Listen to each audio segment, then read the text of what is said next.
distinguished President and CEO of the WEF, Mr. Borge Brande, ladies and gentlemen, Bismillahirrahmanirrahim. Assalamualaikum warahmatullahi wabarakatuh. Shalom, Salve, Om Swastiastu. Ladies and gentlemen, we gather here in Davos at a time of great uncertainty, a time when wars continue to break out, a time when trust between nations, between institutions, between peoples is fragile. History teaches us peace and stability are our most valuable assets. Peace and stability are the ultimate prerequisites for growth and prosperity. There will be no prosperity without peace. Excellencies, distinguished delegates, the IMF recently described Indonesia as, I quote, a global bright spot with strong economic growth amid a challenging external environment. While the world had faced tightening financial conditions, trade tensions, and political uncertainty, Indonesia continues to grow. Indonesia's economy grew by more than 5% every year over the last decade. And I'm confident that this year our growth will be higher.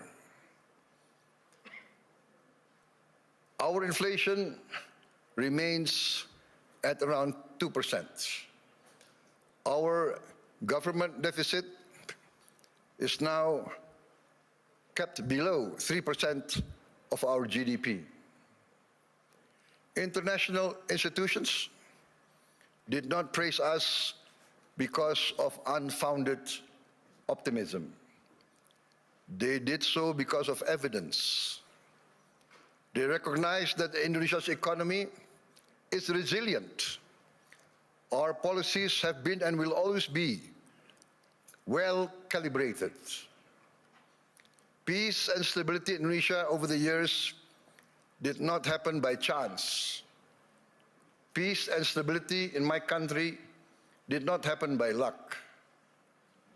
It happened because we in Indonesia have and will always continue to choose unity over fragmentation, friendship and collaboration over confrontation, and always friendship over enmity. Our credibility, hard-earned over many years, has been protected.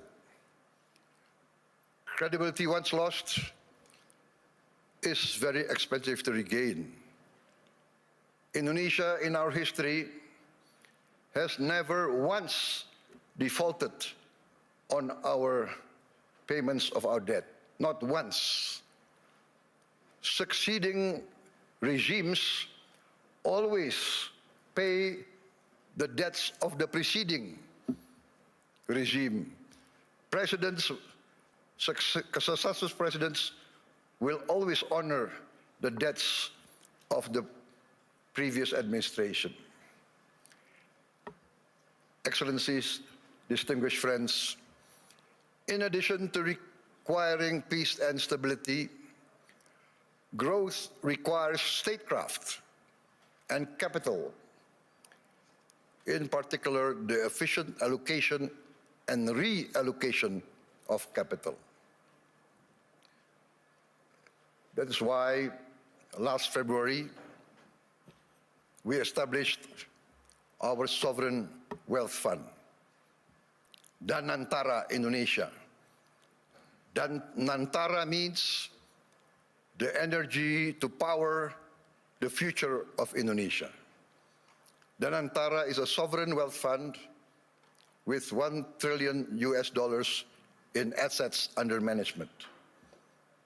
With Danantara, I can stand here in front of you as an equal partner.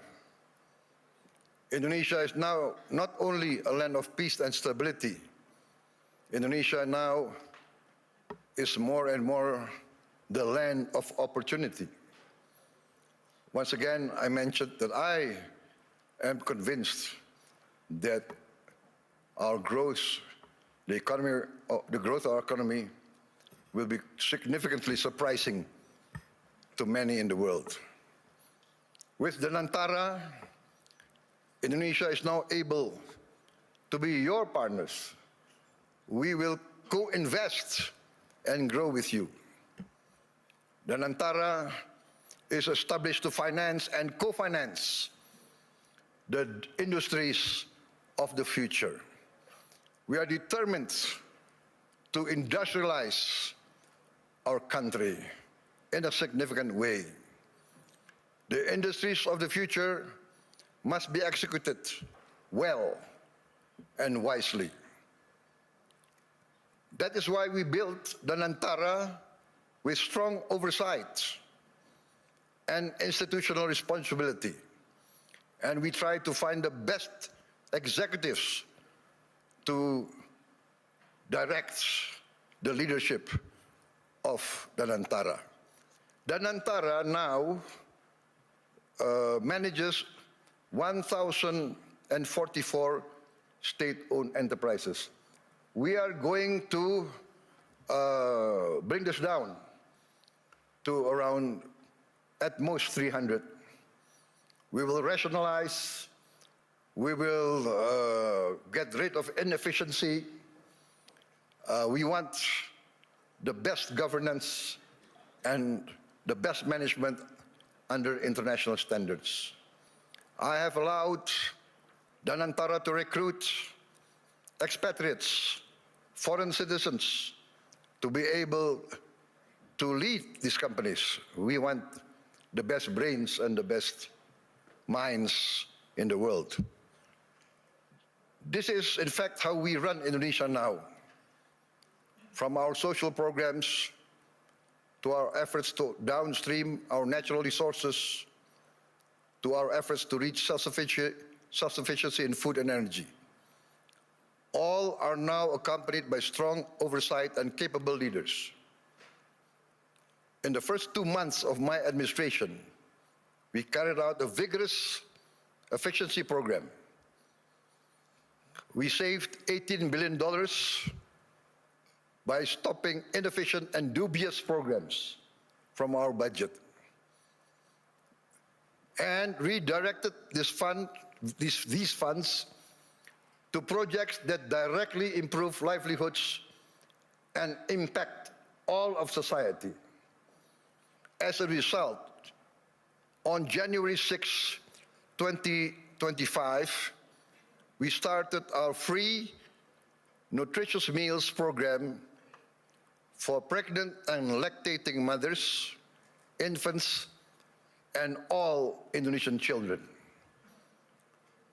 On our first day, we started with 190 kitchens, serving 570,000 people per day. 570,000 meals per day. Today, in 1 year, we have achieved 21,102 kitchens serving nationwide. As of last night, we are producing 59.8 million meals for 59.8 million children, mothers, and elderly living alone.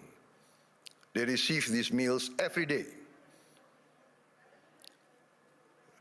To put this into context, in about a month's time,